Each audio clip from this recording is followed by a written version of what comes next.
Okay, so maybe we can start. Well, I'm Marian Varga, and I love to integrate. And one of the things that this love has led to is the fact that currently I'm writing a book about designing and implementing RESTful Web Services with Java. And this link here can be used to, you can register there to get free samples of chapters that I write in the book. Later, maybe there will be also the final book available for review, and maybe even some free copies available. And of course, I also produce a lot of related stuff that can't make it into the book. So if you think integration is interesting, that might be a thing for you. And why I actually started writing a book about APIs, it's because throughout my career I've seen a lot of projects where the topics of API design and maintenance was underestimated and done by people lacking knowledge and skills to do it properly. And I hope you all have had lunch. Nobody's starving here.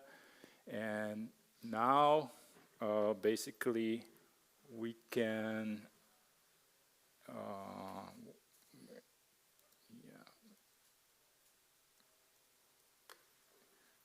move to the first slide, and we should be having some fun. So I need your help. Can you give me some ideas what fun can look like in the context of software development?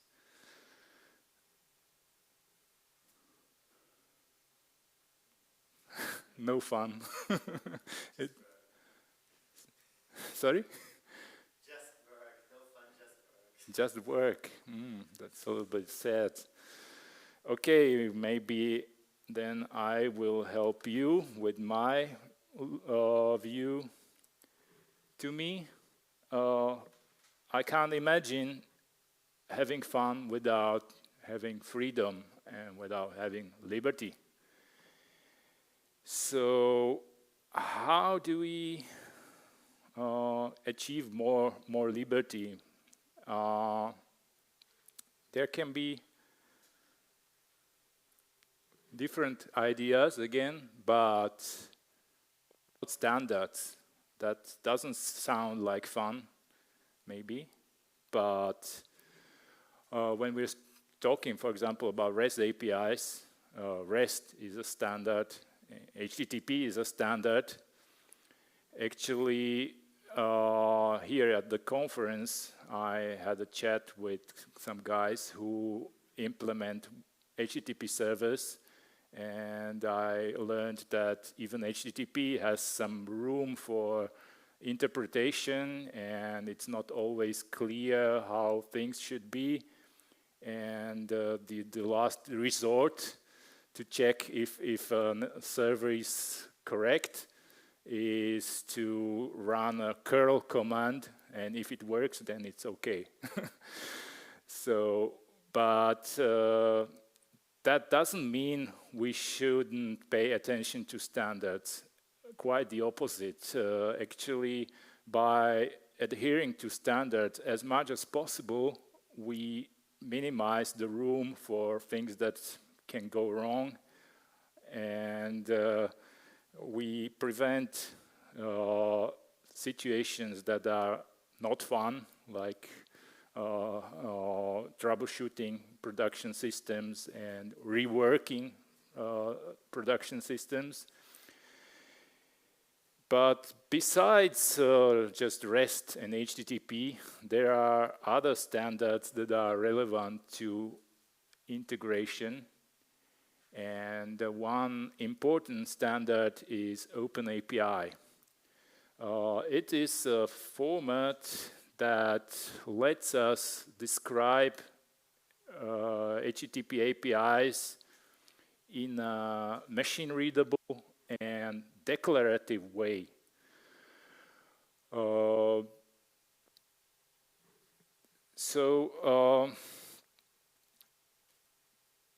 That's all nice, but how do we actually get to this OpenAPI specification, to an OpenAPI document?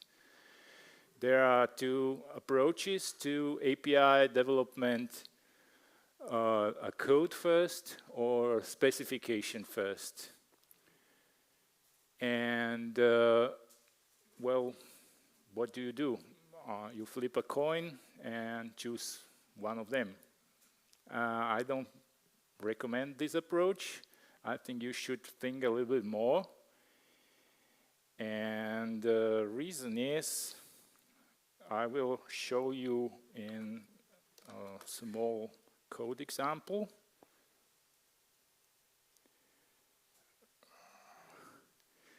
This is just a Java class, just any example. And here, yeah, of course, Java is an object-oriented programming language, which means it supports encapsulation. And that means some members will be public and other members will be private. Why is it so? Actually, this is because we want freedom again. We want to have the freedom to change the private parts without affecting code outside our class. So we want to clearly separate the public interface from the internals, from the implementation specific details. And if we do this for APIs that are within one program, we should do it even more for APIs that can be reached from the whole world. So if we take a code-first approach,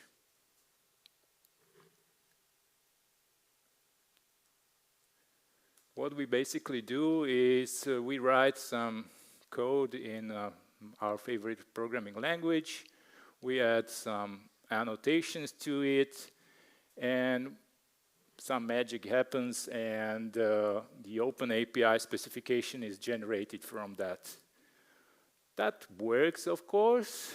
So if I, okay, the application is already running, so now I can go to my browser.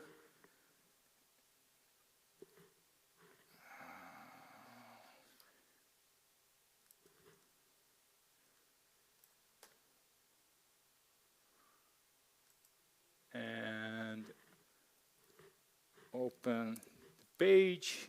I will see a documentation for my API, and I can download the OpenAPI specification.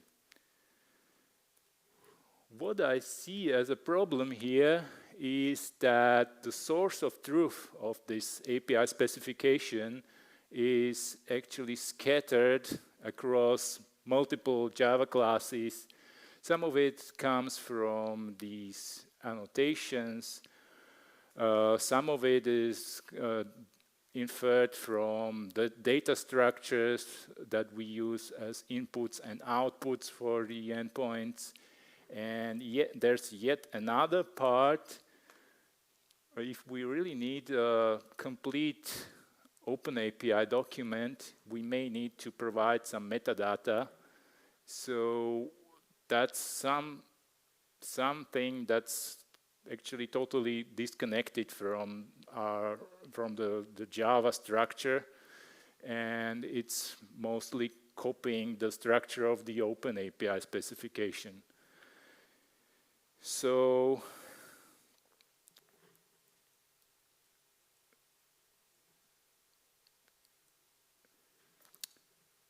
why not actually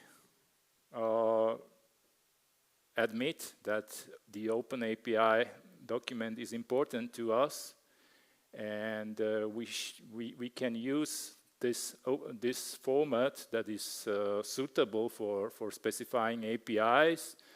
It's short and cohesive, and we can use it to generate the Java code, so going the specification first path. So as an example,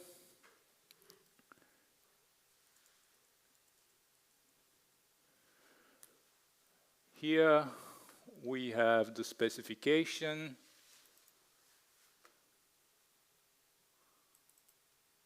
So the endpoints, schemas, etc. And now when I run the build here, I can't see it so well, but yeah, maybe this way. I run the Maven build.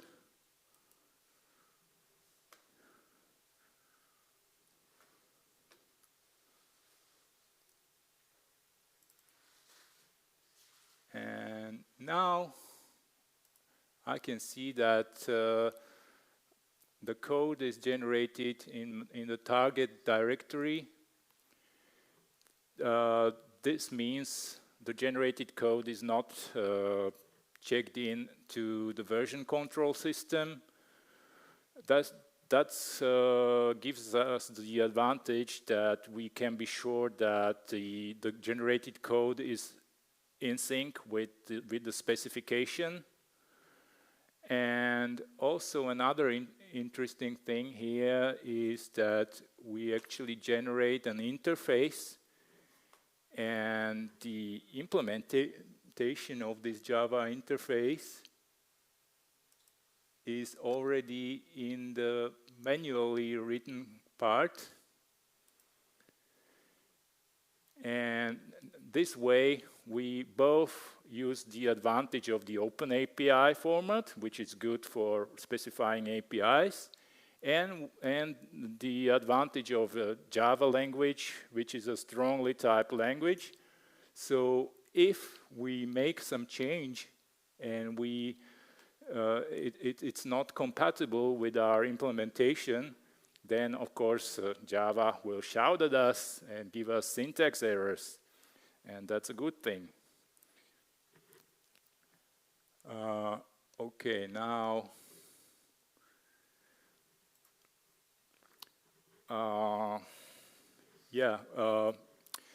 when I was starting to write the book, one more thing. So this is, of course, not all cases can be covered by this. So there are cases where you still want to go the code first. Yeah, but usually it's trading quick start for maybe harder maintenance. It's like, you know, as I was showing the example of a Java class. Would you write a Java class with all members public? Maybe if you want to have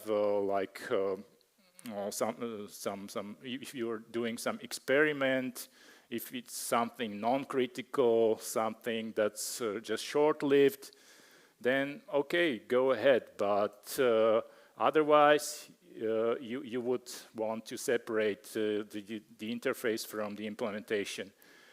And that's one possibility. And of course, there are other cases where you prefer the code-first approach. And of course, not the whole application will be generated. So there will always be something that needs to be written manually. And but even there, in the Java area, there is a room for standardization. And when I was starting with my book, actually it's not just my book, we are multiple authors, but I asked a few guys what they thought I shouldn't miss in the book, what should definitely be there. Actually, it's still possible, so using that link that I showed, you can still send me some ideas. And one of the ideas that I got is this one. The biggest challenge for me is always how to produce sustainable code, long-term maintainable by multiple generations of developers, how to build code in such a way that it doesn't get messed up by rapidly changing technologies, frameworks, libraries, language versions, so that refactoring it is not more expensive than throwing it away and building it anew. A little bit harsh, but yeah, it's from a former colleague of mine. And to give you a context, we worked on integration-heavy legacy application. Legacy meaning it had a lot of business value, but unfortunately, from the technical perspective, it was a little bit left behind. It was an application based on Java Enterprise Edition, deployed to an application server, but nobody cared to upgrade the application server and the Java runtime until the point that it was already unsupported. But in the meantime, the company jumped on the microservices wave, and the other teams started using Spring Boot to create microservices, and somehow nobody was really saw it as a priority to upgrade this old application server. So what we did was we started converting pieces of that application into Spring Boot and creating new microservices to basically align with the company standard. But actually, we might have just gone from one lock-in to another lock-in. And that was what I thought about when I read this input. And that's why I actually insisted on having a chapter in the book discussing the different frameworks and what it means for integration solutions. So definitely lock-in is something that goes against freedom, and we want to avoid it.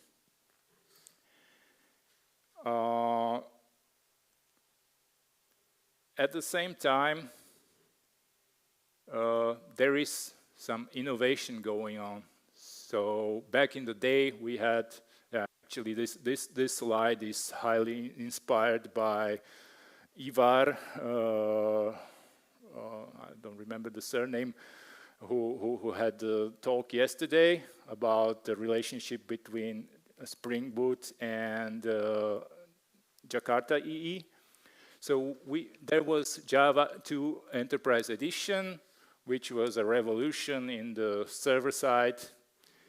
But unfortunately, it was hard to use. So that's why Spring was invented to help the developers with that. In the meantime, Java EE improved, and later it became the Jakarta EE. And another thing, we started putting applications in containers. In some cases, we wanted to go serverless. And we started caring about things like startup time, resource consumption, and we got new frameworks like Micronaut, Quarkus, Helidon. And now, what do we do with this? I think even here we shouldn't just jump to the current cool thing that we discover somewhere, and we should think about if there is something that is like that has some community that is vendor neutral and basically as wide as possible, some kind of a standard that we can rely on to help us avoid the lock-in. And one such promising standard is MicroProfile, because it basically joins the legacy of Java Enterprise Edition with these new cool frameworks that bring us efficiency. And this standard gives us many things that are actually integration relevant. We have Jakarta REST that we can use to expose APIs. We have the REST client that we can use to consume APIs. And of course, integration heavy applications, microservices applications also should care about resilience, fault tolerance, observability, of course, standard way of solving security, so authentication, OpenID Connect. So all these things are in the MicroProfile specification, and I wanted to play a little bit with it. So I decided to create my API in Quarkus first. And so I went to a Quarkus guide, and using it, I created some API. And without actually noticing it, I started using some implementation-specific annotations. And I only found out because I wanted to really check if it's MicroProfile. So I wanted to use the code, the same code for Quarkus and for Helidon. And once I tried it on Helidon, suddenly some things didn't work.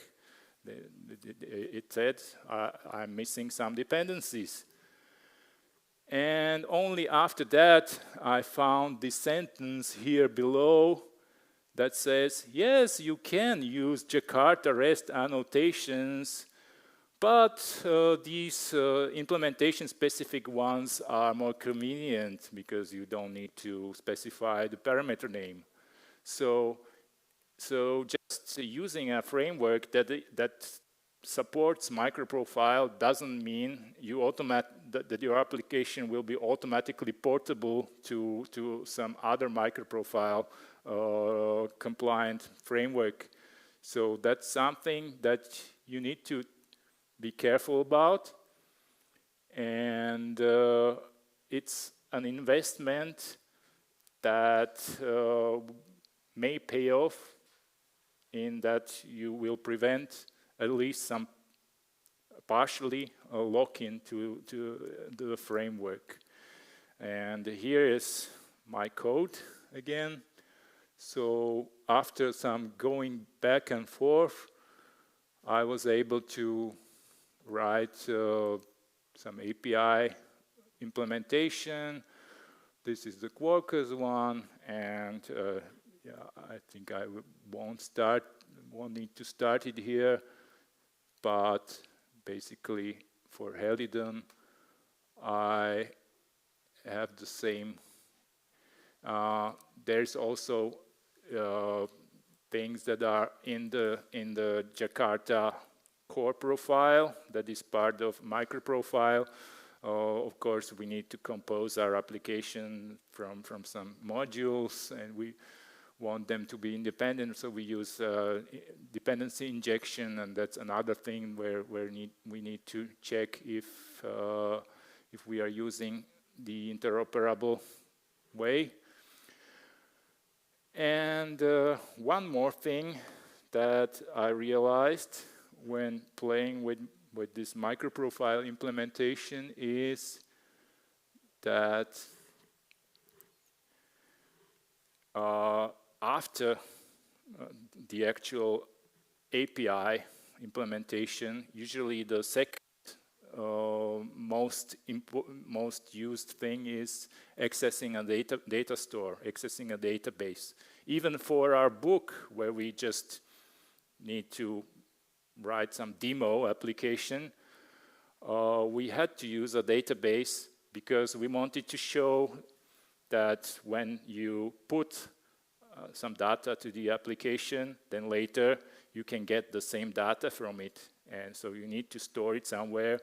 And we didn't want to provide some fake implementation using some in-memory hash maps or something, because that would just confuse the reader. And of course, currently it's very popular to use an approach to data access using the repository pattern. That was something that came from the Spring framework. It's called Spring Data. But unfortunately, in MicroProfile, we don't have something like that. So for my Quarkus implementation, I was able to use Panache, which also has a repository pattern. But for Helidon, I would probably need to use some other approach. There is a silver lining, a hope, in the really new Jakarta specification that's called Jakarta Data. So maybe one day we will get that also in MicroProfile. We'll see. It would be nice. And to conclude, really pay attention to integrations and APIs, because once an API is in use, it's pretty hard to change it, especially if you have a lot of clients and they are out of your control. Prefer vendor-neutral, broad standards whenever possible. And actually, if you limit yourself by using the standards in one area, that can give you freedom in other areas. And now's the time for your questions. And even if you don't think about any question right now, and you come with some really good question a week from now, you can still use the link to my community, and you can ask it there. So, any ideas, any questions, doubts? Was I stupid trying to use the same code for Quarkus and Helidon?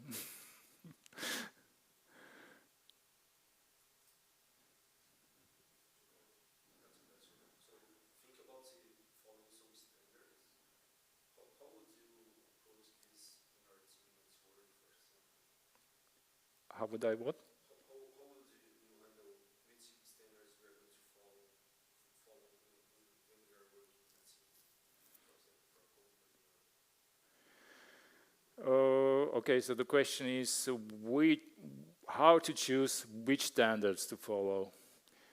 Yeah, of course, yeah, there is also a competition among the standards. Even within Eclipse, we can say that you can either go with Jakarta EE or you can go with MicroProfile. So it's always a combination of what you want to achieve, because for some cases some standard may not be applicable, and also a good standard is a standard that a wide community uses. So it's that where there are multiple companies that contribute to it and that support it. So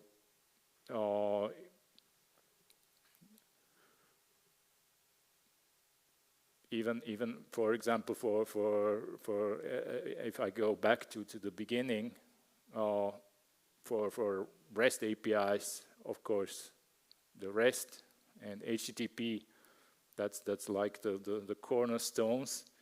And but actually many times I've seen many APIs where people violate many principles of these standards that are actually we've had REST for many years now, and I think it won't go away anytime soon. And still, many people try to invent different ways of doing something that is already proven and that is specified. For example, there's an RFC standard for error responses, and so you don't have to reinvent that. You can just reuse the standard, and you have a schema that's that you can use for all your microservices, and you don't have to use your own company standard and then trying to find out how to share among all your applications. So I think the first step is knowing the standards, and then if you know them and if you understand what they are good for, then you can choose. If you just take the name of something and just imitate some example, it's not really using the standard.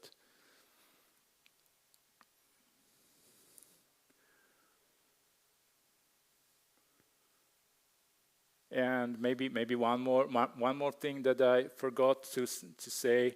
When I was talking about the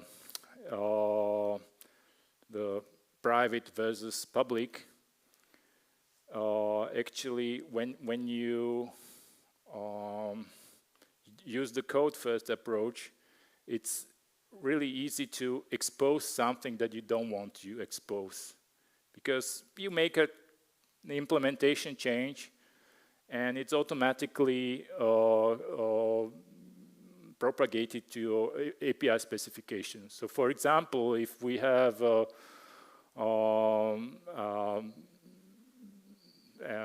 some DTO, instead of the DTO, someone could make a mistake and use the database entity directly in your resource or controller, and basically exposing all the database fields directly. And of course, the framework just does what it should do, so automatically will put everything in the API, and that's bad from two perspectives actually. Both from the security perspective, because you may be exposing some sensitive data, maybe some IDs, I don't know, what you shouldn't expose, and also from performance perspective, because especially if you have like entities that have one-to-n relationships, you can have like large trees of entities, and then you put this root entity into your API, like copy-paste. So even if you do use DTOs, but many times you just take the list of fields and copy from the database model to your API. And then, of course, it's also bad for your implementation code, because then it means, especially when you have update operations, you get the whole tree of data, and now you have to compare that tree to your persisted state and figure out what to do with it, how to handle the transactions, and of course it's very bad for performance. So basically that's again the idea that first think and then publish something. Not basically the frameworks, like with programming languages, we are used to hello world programs that everybody starts with, that print hello world to the console. But with frameworks, we have hello world APIs that show us, okay, you write these 10 lines of code and you expose a REST API. So basically what it teaches developers at any level, junior, medium, senior, is that exposing a REST API using a framework is very easy. But before you know it, you may expose something that you don't want to expose, and your application grows. You start using the same technical stack for multiple applications, and you don't realize that you are now locked in, and you cannot make innovations easily. So that's another idea. Okay, so if there are no more questions, thank you for your attention.